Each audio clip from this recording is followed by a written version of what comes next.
Good morning students and I am sure you people are doing well. आज हम लोग अपनी जर्नी में स्टार्ट करने जा रहे हैं 10th की मैथमेटिक्स की and very interesting chapter, something which is going to certainly fascinate you and that we are going to begin today, and it is real numbers. बच्चों, जब तक जूनियर क्लासेस की बात करें तो mathematics has always been only about numbers. Now as we grow we study various parts of mathematics, various facets of mathematics, और लेकिन आज हम रियल नंबर्स के बारे में ही बात करने वाले हैं. रियल नंबर्स क्या होते हैं और रियल नंबर्स किन किन नंबर्स को लेकर के बनते हैं. सो the question also comes whether there are any numbers which are unreal also. Yes, there are numbers which are unreal also, and these are called imaginary numbers. But we are not going to discuss about imaginary numbers here because imaginary numbers के लिए हमारे को discuss करने के लिए हमारे को 11th में मैथ्स को ऑप्ट करना पड़ेगा, and there we are going to study at length about imaginary numbers. So today we are going to restrict our discussions for this chapter till real numbers. Real numbers क्या होते हैं? अभी तक हमने दो किस्म के नंबर्स पढ़े हैं. One are called rational numbers and another is irrational numbers.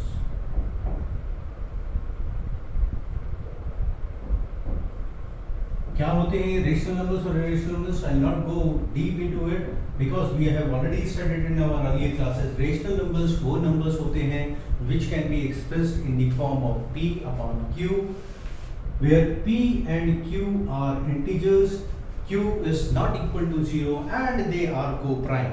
Co-prime क्या होते हैं? वो numbers जो एक किसी common divisor से divide नहीं होते.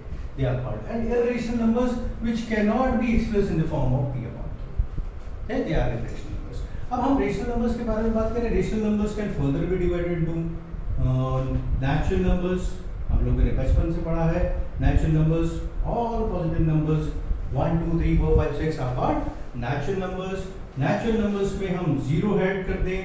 होल नंबर्स के साथ साथ अगर हम नेगेटिव नंबर्स को भी ले लें, all positive and negative numbers they make integers. Right? So we have and natural numbers, whole numbers, integers, all are rational numbers, and the numbers which are not in neither integer nor whole numbers, not even natural numbers, but can be expressed in the form of p upon q are called rational numbers. Right?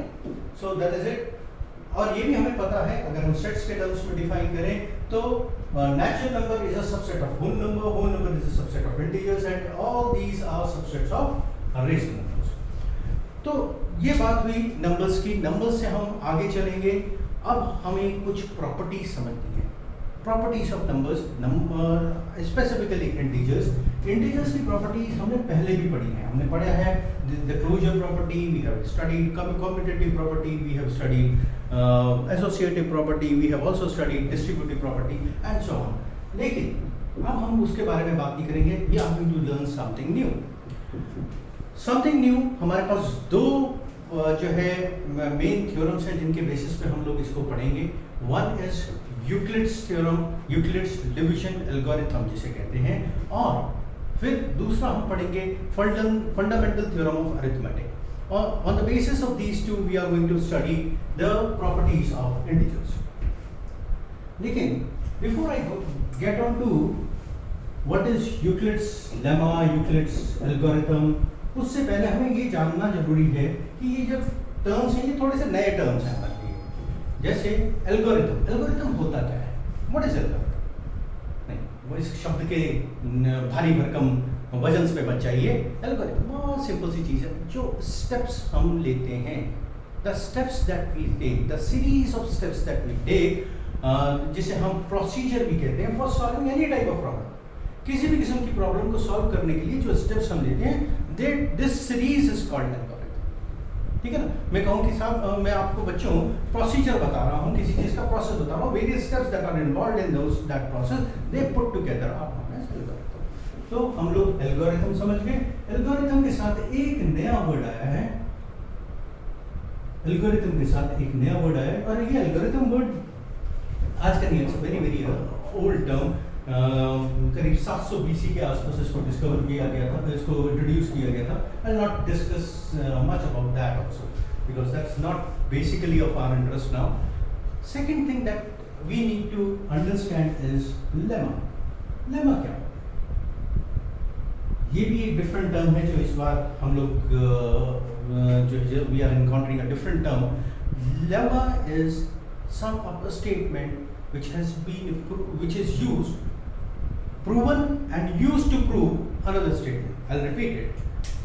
Lemma is a statement which has been proven and this is used to prove other statements. ठीक है, तो इसको हम lemma कहते हैं। I think वो दोनों terms हमारे को क्लियर हो गए होंगे। तो अब हम लोग समझेंगे Euclid's lemma. Of course Euclid's lemma, Euclid was the name of a scientist जिनके नाम पे ये रखा गया है, जिन्होंने ये इंट्रोड्यूस किया था, यूक्लिड्स लेमा। अब जैसे कि लेमा बहुत बड़ा शब्द था और उसका मतलब बड़ा आसान सा निकला, स्टेटमेंट। ऐसा ही ये जो यूक्लिड्स लेमा है, जिसे यूक्लिड्स डिवीजन लेमा भी कहा जाता है, ये भी बहुत साधारण सा है। It is also very simple. कैसे? मैं बताता हूँ। जो चीज़ हम शुरू से पढ़ते हैं डिवीजन में, ठीक है, we have been dividing one integer with another, उसी डिवीजन के बारे में हम यहाँ पे बात करेंगे, but in a slightly more defined way. क्या कहता है ये? Given positive integers A and b, a और बी अगर दो कोई भी पॉजिटिव इंटीजर्स हो, then there exist unique integers q and r. ठीक है, मैं लिखता हूं इसे। Given any positive, children we need to keep in mind two terms. यहां पे हम पॉजिटिव यूज कर रहे हैं, लेकिन सेकंड पार्ट ऑफ लेमा में हम लोग पॉजिटिव यूज नहीं करेंगे। So given any positive integers A and B, integers A and B, ठीक है, कोई भी दो पॉजिटिव इंटीजर्स हैं जिसको A and B, there exist a unique, there exist a unique मतलब एक ही हो सकता है, एक से ज्यादा नहीं हो सकते। ठीक है, यूनिक इंटीजर्स, एक कॉम्बिनेशन ऑफ इंटीजर्स की बात कर रहे हैं हम। There exist unique integers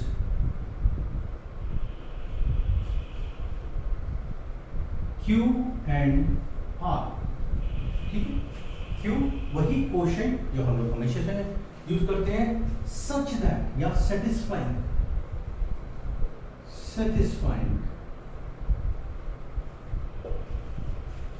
A is equal to BQ plus R, where इसमें एक कंडीशन लगेगी, where R is greater than equal to 0 but less than B। अब ये बड़ा कॉम्प्लिकेटेड सा लग रहा होगा देखने में, इसको हम थोड़ा सा सिंप्लीफाई करें। हम लोगों ने बचपन से पढ़ा है, क्या पढ़ा है हमने, कि अगर हम किसी एक नंबर को दूसरे नंबर से डिवाइड करें, तो बड़े नंबर को जिसको हम डिवाइड कर रहे हैं उसको हम क्या कहते हैं? डिविडेंड। हम क्या कहते हैं? डिविडेंड।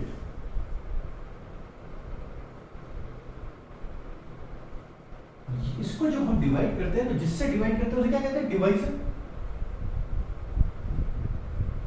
जब डिवाइड करते हैं जो आंसर आता है उसको क्या कहते हैं? क्वोशिएंट। और अगर कुछ बच जाता है तो उसे हम क्या कहते हैं? रिमाइंडर। बस यही तो है ये। Look at it carefully. Dividend is equal to divisor into quotient plus remainder. लेकिन अब हम इसको ऐसे नहीं बताते, हम कैसे बताते हैं? हम इसको बताते हैं यूक्लिड्स लेमा के फॉर्म में।